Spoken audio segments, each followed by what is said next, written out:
Today we're going to be learning Gittin Daf Samach Daled. We started the Mishnah last class about a woman who has a shaliach accept a get on her behalf. So in order to prove she's divorced, she needs to prove with two witnesses that saw her appoint the shaliach to be her shaliach to accept the get, and two witnesses who have to witness the shaliach, the messenger, actually receiving the get from the husband. To which the Gemara is going to start with a machloket. At the second line of our daf, itmar. Baal amar omer lepikadon, v'shalish omer legerushin mina eman. First, we're going to start with a different machloket. We have a situation where there's a shalish, who's a middleman or a middle person. Shalish, from the language, some people think it's shalosh, like a third wheel. Some people think it's short for a shalit, someone of importance. Either which way, we have a shalish. The get is, and for our purposes, it's really like a messenger. And the get, the only issue is we're not really sure if he is a messenger or not. The get is in his hands. And now the question becomes, the husband says, I just gave you the get to watch. I didn't give you the get for it to be for my wife. I hadn't decided whether I wanted to divorce her. I didn't want it laying around the house, so I gave it to you to watch. And the messenger says, or the shalish, this middle person says, but you told me to give it to her to be divorced. And in fact, she told me to be her shaliach to accept the get. When you gave me the get, she was divorced, and therefore she's a divorced woman. So we have a huge debate about whether this woman is divorced or not. And Rashi adds, if you look at the Rashi, Baal Omer Pikadon, right at the end of that Rashi, he says, Va'ish va'isha yachad be'ir. So he says you have to add this point, and we'll talk about this, why Rashi adds this, that they were all in the same city, okay, which makes things a little bit suspicious here, because if they're all in the same city, then the husband theoretically should have just given the get to his wife, which means that even though the shaliach has the get, it does seem to indicate possibly that the husband really just wanted him to watch it, because if he wanted the woman to get the get, he could have given it to her himself. It wasn't like she was far away. But it doesn't necessarily mean we're going to believe the husband, and let's see. So Mina Aman, who do we believe? Rav Huna Amal, Baal Ne'aman. Rav Huna says the husband's believed. Rav Chisda Amal, Shalish Ne'aman. So we have a machlok Rav Huna, Rav Chisda. Is the husband believed? Is the messenger believed? Rav Huna Amar Baal Ne'aman. Why is that? If he really was giving it for the purposes of gerushin, he would have given it straight to her. And the fact that he gave it to the shalish is an indicator. If he was giving it for gerushin, the messenger would have delivered it to the wife. In other words, why did the messenger keep the get? It's a little bit strange. Now you might say, but the messenger doesn't have to give her the get because the get was given to him. As soon as he received it, he's claiming she's divorced. So what does she need the get for? Well, two possible explanations. One is the Ritva says basically that women like to keep their get as a proof. Nowadays, we don't have that, but we have a Tudat Gerushin that says that you're divorced, right? You have a divorce document issued by the court that says you're divorced. So we actually destroy the get. But theoretically, he should have really given her the get because of that. And the Rashi also, going by Rashi, it also seems strange that why is the get there, and why didn't the husband give the get directly to the wife himself? It's also a little bit strange. So basically, the assumption is that since it's still in his possession, the husband has more believability, because why didn't the messenger give it to the wife if really he was supposed to use it as divorce? Again, remember, clearly she's divorced when the get gets to the hands of the shaliach, if the shaliach is really right, that it was for the purposes of gerushin. But still, he should have given it to her, and it's weird he kept it. Rav Chisda Amar Shalish Ne'aman Daha Hemne. Well, the shalish is believed because the husband himself trusted the shalish. What does that mean? Well, if the husband gives the shalish a get and says, don't give this to my wife, keep it in your house. Now he knows that if the shalish wants to get him or just doesn't care, he can give the wife the get. Now, because already it's signed, it's done, everything's there. And then that would mess up the guy, because then his wife would be divorced, and that's not what he wanted. So he obviously trusted the shalish in the first place, because, right, if he really only gave it to him as a pikadon, he must have trusted him he wouldn't give it. And if he gave it to her as divorce, then he obviously trusted the guy to deliver the get, or again, to accept the get on her behalf. So therefore, we assume, all things being equal, the shalish is generally believed, because even the husband believed the shalish and trusted him. So now, theoretically, Rav Huna really agrees with that too. It's just that there's strange things going on, like why is the get in his hand still, right? And again, if they live in the same city, why didn't the husband give the get himself? So all those things push Rav Huna to the other side, but really he believes in theory that the husband does trust the shaliach. It's just there's reason to think maybe not in this case. So now, Mativ Rav Abba. Rav Abba brings a question on Rav Huna. Hud'at baldin k'mei edim dami. But wait, when someone admits to something, it's like 100 witnesses.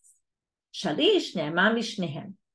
But a shalish is more believed than all the sides. In other words, when you have a debate between people, you're always going to believe the shalish if there's a middle person, because they're, right, as we say, not nogea b'davar. They have no personal anything here, right? They're not both sides. Kate side. So, for example, how would you see that?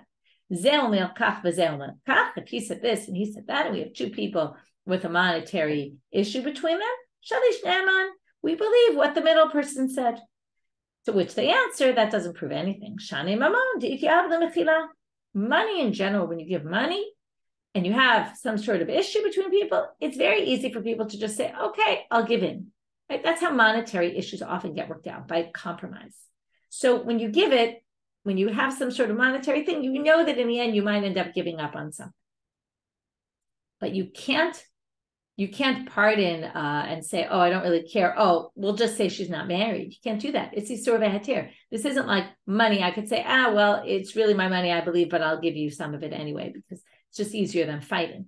But you can't just say, oh, well, I'll just say you're not married just because it's easier. There is no such thing. These are Torah laws of, are you married or you're not married? It doesn't work that way. You need a full-fledged get that's clear it's a get in order to say you're divorced. So it doesn't make any sense that would work here. The shalish is ne'eman. When it's monetary issues, then we assume there's some element of compromise here, or willingness to compromise.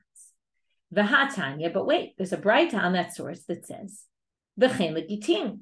It's the same as Gittin. The shalish is believed. So again, Rav Huna, how could you say the shalish isn't believed if this source says even forget? To which they say, no. Gittin, you might remember, we've talked about this a bunch of times. Gittin is a catch-all phrase really for shtar, for a document. And again, it's just a particular type of document, but often it could be gittin mamon. And it said gittin, it really meant monetary documents, and then it's again not a question. But doesn't it say, and also for shtar? Which means if it says, right, this is a different braita, but we're assuming if one braita says shtarot and one says gittin must be get, and shtarot is shtarot, and get doesn't mean shtar. To which the Gemara says, that's a ridiculous question. These were two separate braitot. They weren't next to each other. This one could have chosen, let's use the word shtar for shtar, and this one said, let's use the word get for shtar. In which case, again, it could all be monetary and it has nothing to do with our topic. And with that, we've resolved the question. Now we're going to bring in our Mishnah and use this also to question the issue of the believability of the shalish. So right here, we were questioning the believability of the husband. And why don't we believe the shalish? Now we're going to go the reverse approach. Tanan, look at our Mishnah. What does it say? Haisha shamra hitkabel legiti tzricha shtei kitei edim. Right? She needs to prove, if she sets up a messenger to be a shaliach to accept the get, she needs to prove, number one, shnayim shemru b'fanenu amra, one that she saw that she said, and shnayim shemru b'fanenu kibel v'kara, and two that say, we saw him accept the get and tear it. V'amai lehem nish l'shalish. If we believe shalishim, well then you should believe the shalish. So Rav Chisda, how do you explain our Mishnah? Wait a minute. In our Mishnah, we weren't talking about a case where she had a get in hand, right? There is no get in hand. Here, what happened? Why is there no get in hand? Because they tore it. So he has a torn get, but he doesn't really have a get because it's torn. So who knows if the husband tore it before, right? We don't know. It's a torn document. So because he has no proof, in other words, in our case, in the Gemara where it was in his property, the get. So that gave him believability. It was him with the get in his hand. So it was more, what does he say about the get? In the Mishnah, we don't know about a get at all. That's why we need witnesses to see the get having been given. To which they say, Tina Hamra, I get the idea that we need Eidim, that she has to watch her say, you should be my shaliach l'kabbalah. But kibel lamali, why do we need witnesses that he accepted it? If she proves that I made him a shaliach l'kabbalah, And now we find a torn document in his property. Now, it's true it's torn, but again, how would he get it if not having gotten it from the husband? So Amar Rava, Hamane Rabbi Elazar. Rava says, the Mishnah's Rabbi Elazar, Damar Edi Masira Karte. Since it's not the document with the signatures that's important, it's the Edim that witnessed the giving of the get that's important. Therefore, it seems like our Mishnah just follows Rabbi Elazar, and that's why they need witnesses that see the get being given. For Rabbi Meir, for example, wouldn't think that was the case and would believe the shalish in the event that there weren't Edim. Okay. Now, Amar Yehuda Amarav. Sorry, I skipped the question. Kara lamali. Why did he have to tear the document? Amar Yehuda Amarav b'shat gzera shanu. This isn't that he needs to tear the document in general. This is just, it's describing a scenario that happened when probably the Romans were in charge and the Jews were scared. They couldn't practice their Judaism, so they would tear the document right away. So it's just saying you need witnesses that watched him get the document and tear it, because that's what they would normally do. And in fact, the Rambam in his commentary on the Mishnah said, if they tore, that's how he explains it. In the event that they tore, so the Edim watched this, but it's not that you have to tear the document. Okay, moving on. Amar Rabba. Umode Rav Huna. Now we go back to Rav Huna, who said the husband is believed. Well, he admits the Amra Ihi Lididi Amra Lishalish de Legerushin Yabeni Ale.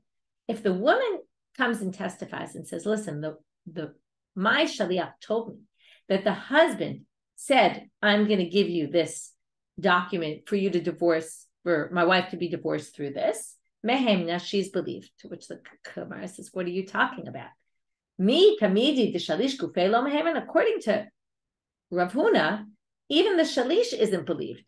V'ihi mehemna, she's believed to say that the shalish told me that the husband gave you the document to divorce. If we don't believe the shalish himself, how can we believe the woman who's quoting the shalish as saying this? Makes absolutely no sense. So they change it and they say, Ella, what he really meant to say, Rav Yehuda in the name of, Rabba, who was talking about Rav Huna, in front of me, he gave the get to my messenger to accept on my behalf. Then Mehemna. Okay, she's believed right now. If she comes to court and says, I saw my husband give the get to my shaliach lekabbalah for the purposes of giving the get and not for the purposes of a pikadon, she's believed. Why is that? She's believed by a migo. Migo dibai amra lidida yaive niale ba. If she wanted to, a woman's believed to come into court with her get and say, my husband gave this to me. So if that's the case, let's imagine this scenario. There's a big fight between the husband and the shaliach about whether the shaliach got the get to accept on her behalf for divorce or not. So she says to the shaliach who's on her side, she says, give me the get and I'll go into court and I'll lie and I'll say, he gave me the get. And if I do that, I'm believed. If I walk into court with the get in my hand and I say, my husband gave me the get, I'm believed.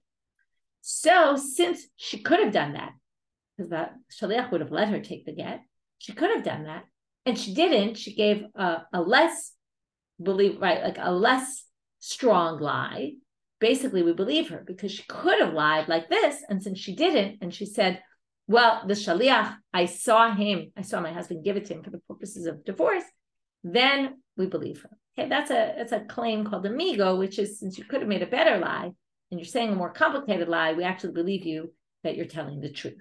Because if you really wanted to lie, you would have said something much simpler.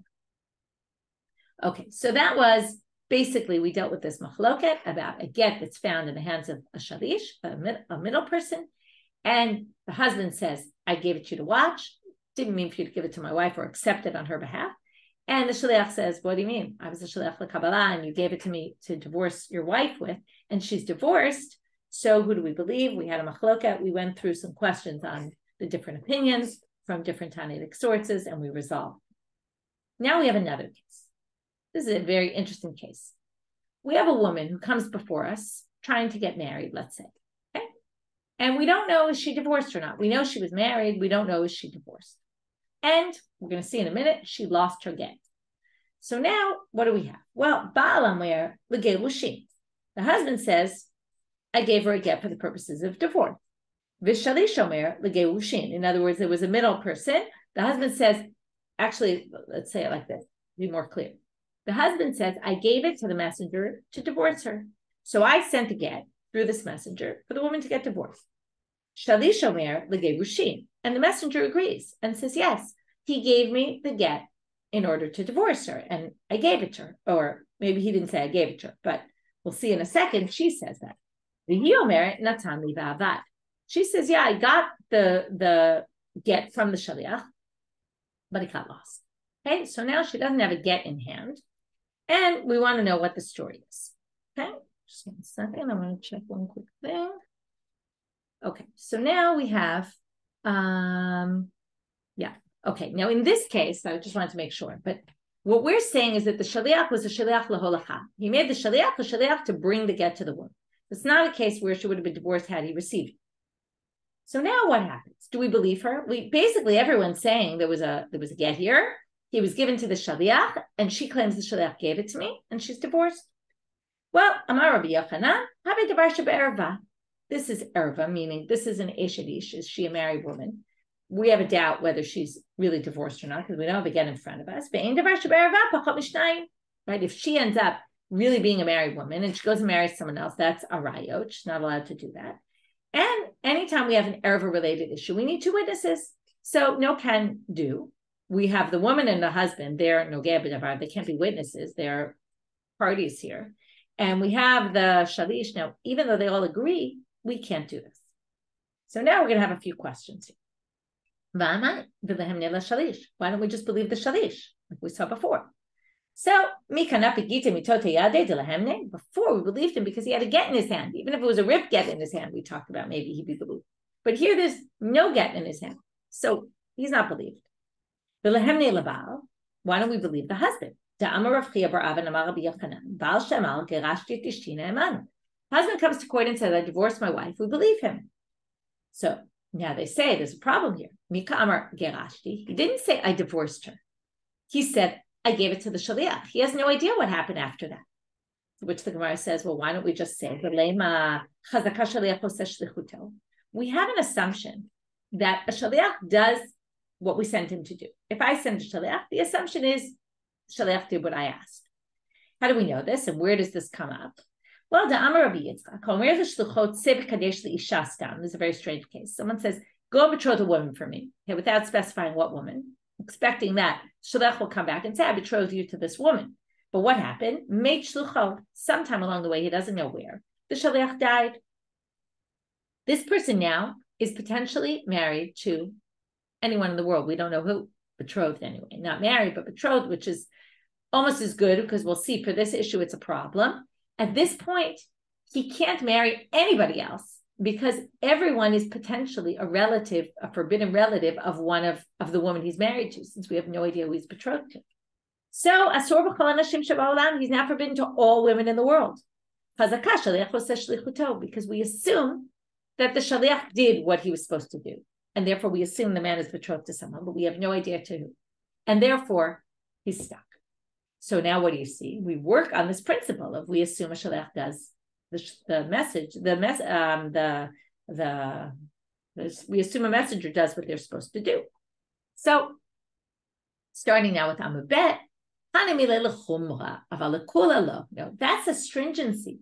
We say because we're going to be strict and assume that he did it, but we don't know for sure he did it. In our case, you'd have to know for sure the shaliach did it. We don't know for sure.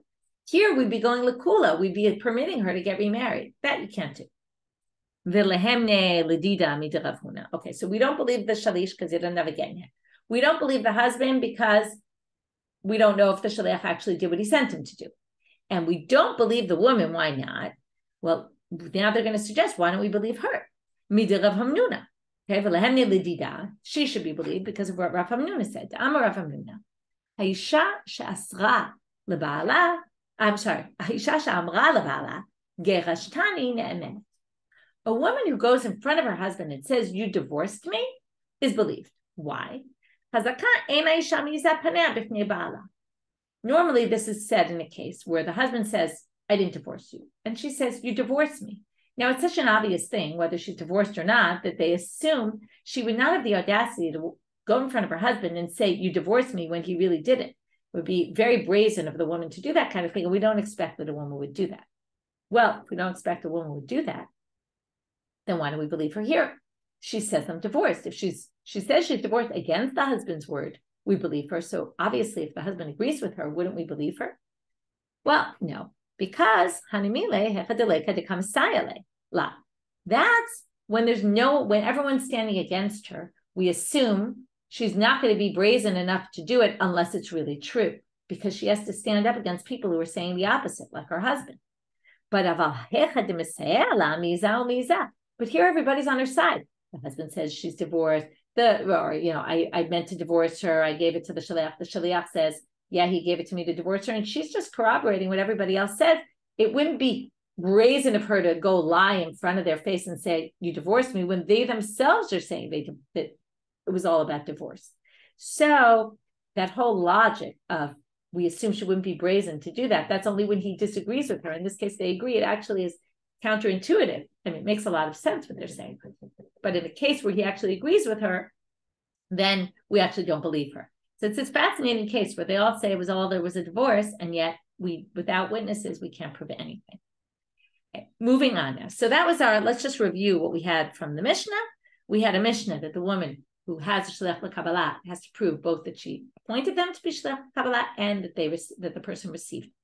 Then we moved on to a case where there's a debate. We find the get in the hands of an in-between person, and he claims, I got the get as I accepted the get on her behalf. And the husband says, what are you talking about? I gave it to you not to divorce her. I gave it to you to watch. And he said, no, you gave it to me to divorce her. And she made me Shliach Kabbalah, and I should have, and she's divorced. So we had two opinions. Who do we believe? And then we questioned those opinions from other sources. Then we brought this case where all three of them say she's divorced. But again, the husband didn't say she's divorced. The husband said, I gave it to the shaliach. And he's not believed because we don't know if the shaliach actually delivered it.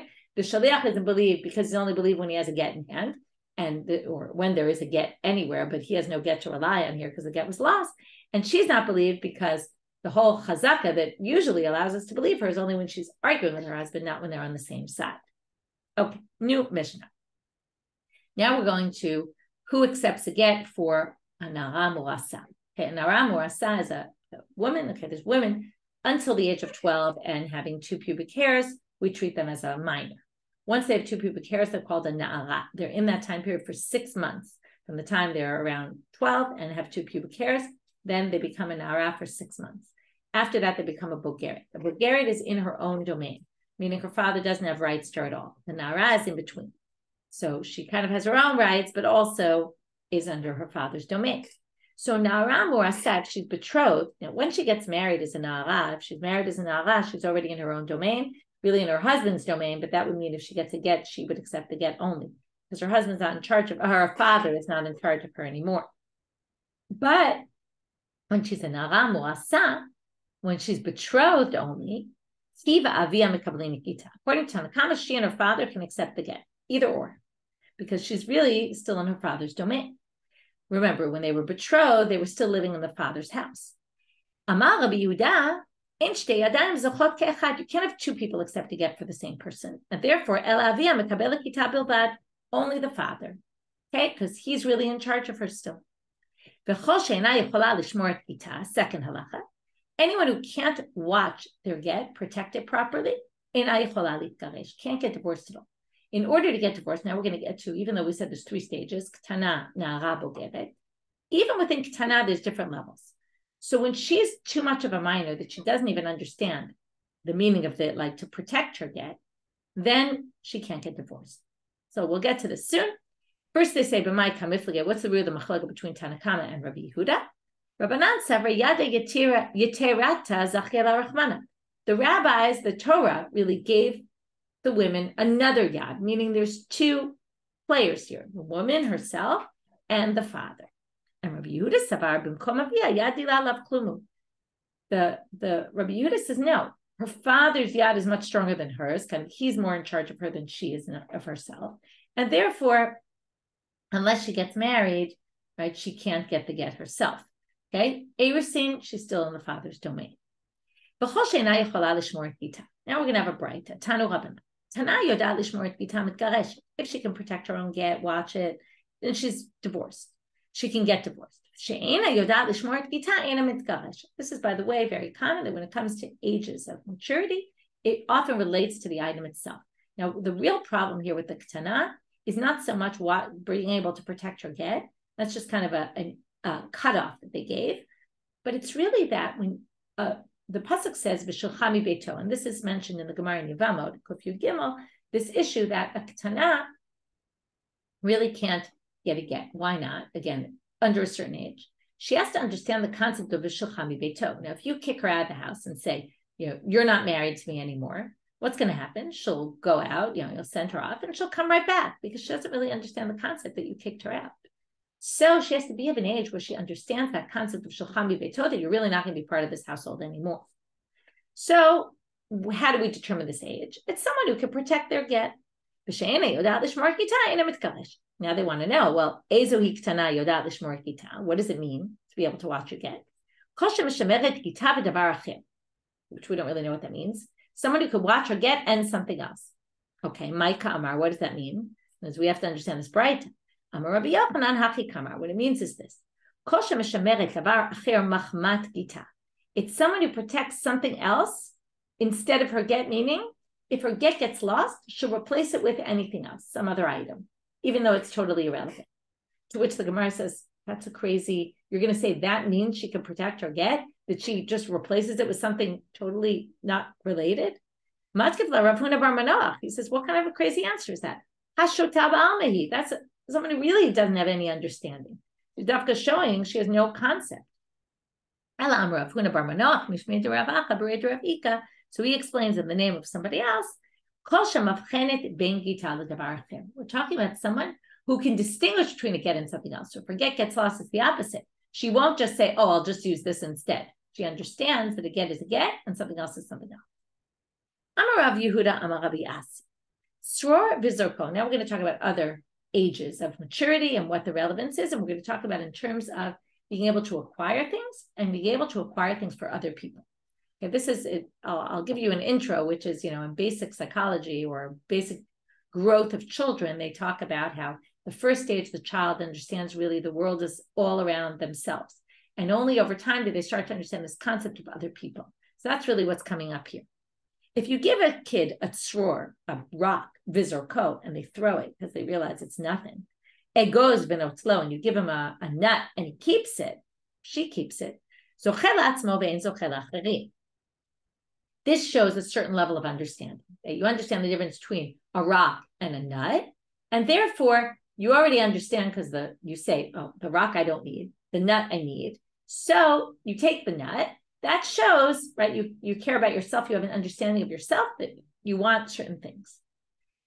But you can't acquire things for other people. That means if I want to give a gift to someone, but they're not here, and I say, I'm giving it to you, acquire it on their behalf, and then remember, Zachin La'adam Shelo B'fanav, as soon as I give it to you, it already belongs to the other person, and I can't change my mind about it. Well, not if I gave it to a katan who doesn't have this understanding, right? Who reached this level of understanding, but not more than that, because they don't understand enough about other people to be able to accept something on behalf of somebody else, right? They'll probably think it's for them. But if I give them something and I say, give it back to me, you have this for an hour, and then give it back to me, well, then already they have this concept of giving back something to somebody else so they can already acquire things for other people. But says Rav Yehuda that Ki Amarita Kamei Shmuel, when I told this halacha that Rabbi Asi told me, and I told it to Shmuel, he said to me, Amarli, or Rabbi Asi, it's actually, I think there's a correction whether it's Rav Asi or Rabbi, the Hagahot B'Tzionim says it's actually Rav Asi, not Rabbi Asi. So when I told him before Shmuel, he said to me, Davida Achati, that's actually the same level of understanding, and you can't be Zochel Acherim at that stage, even if you could give it back in an hour. So my Davida Achati, so what does that mean? And that's what we're going to explain right now, what I just said, which is Amar Rav Chisda Echad Zevi Echad Zeh Zochel Atzmo Vein Zochel Acherim. Okay, so Rav Chisda explains what Shmuel said, is saying you can't acquire things for other people, even if you know to return something in an hour. It's not a deep enough understanding. You really can only do that once you're a gadol, once you've reached age. To which Mativ Rab Chanina Varda'an asked the following question. Here's a source that seems to contradict. How do you do shitufei meva'ot? This is when we live in a shared alley. There's a bunch of shared courtyards, and we all want to carry within this alleyway. So we make an eruv, and you put food down. So how do you do it? One person in the mavoi, puts down a barrel with some wine in it or something. And then he says, this is for everybody, but he has to do a zikui. Now, he's not going to go to every door, every person living there. That'll take a long time. He can do it through one of his older children. He could say, I'm giving you rights. You acquire rights on behalf of everybody else. Or he can use his Jewish maidservant or regular servant. Now, what's a Jewish maidservant? Do you remember the laws? Well, we'll learn some now. If she has shtei sarot, what's she doing there? Because an amai v'riyah is only until the age of maturity. Once she reaches maturity, either he has to have married her or married her off to the son, or she goes free. So there is no such thing as an amai v'riyah, a Jewish servant who is of age. So now, what do you see here? Right? It must be shouldn't have shtei sarot yet, and yet she can acquire this on behalf of other people. So how does this work? To which the answer, Shani shitufei meva'ot de Rabbanan. Oh, this isn't a question, Rav Chanina Vardan's question. It's not a question, because that's rabbinic. Rabbinic, you can have them acquire things for rabbinic issues. But when it's Torah law, no. Rav Chisda ishtuk Vardan. And then Rav Chisda said, look, Vardan is silent. He has nothing to say. My havalei meimar. So now they say, well, what could he have answered? And now they suggest a possible answer. And we'll end here. Kol de tikkun Rabbanan ke'en d'oraita tikkun. When the rabbis instituted things, they instituted with rabbinic, with Torah definitions. So if